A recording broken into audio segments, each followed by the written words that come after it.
plus caricaturale, enfin de façon plus caricaturale, en réalité, je pense que quand on est chrétien, on est appelé à devenir un expert en bien. En tout cas, c'est ça notre idéal.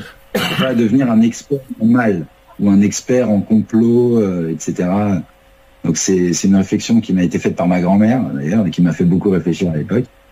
Et donc je pense que oui, un chrétien doit vouloir se nourrir volontairement de bien et il ne doit pas accorder son temps à essayer de se soucier de géopolitique constamment, de vouloir essayer de connecter ça avec des interprétations farfelues et personnelles de l'Apocalypse. Nombreux sont ceux qui attendent la fin des temps pour le mois prochain et qui le disent depuis 15 ans. Donc, je pense que les chrétiens sont pas appelés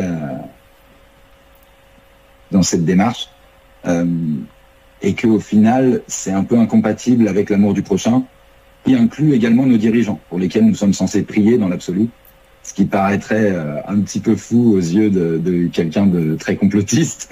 Oui, mais est-ce que fermer les yeux sur les complots, par exemple, à travers la Bible, on voit que le serpent, peut-être si Ève avait été un petit peu plus complotiste, elle n'aurait pas mangé la pomme. Tu peux dire ça, mais ce que je vois surtout, c'est que quand Dieu est venu leur demander s'ils avaient fauté et les mettre face à leur faute, Adam a dit « c'est pas moi, c'est la faute d'Ève », et Ève a dit « c'est pas moi, c'est la faute du serpent ». Donc la déresponsabilisation et la victimisation sont au cœur du principe du péché. Ils ont tous été punis, en plus. Oui. Donc, en fait, c'est pas tout noir, on peut nuancer, c'est-à-dire que c'est pas tout noir ou tout blanc. Le complotisme, en tout cas la vision du complot, n'est pas obligée de contredire la responsabilisation qu'il y a face à ce complot. Et au final, on est tous responsables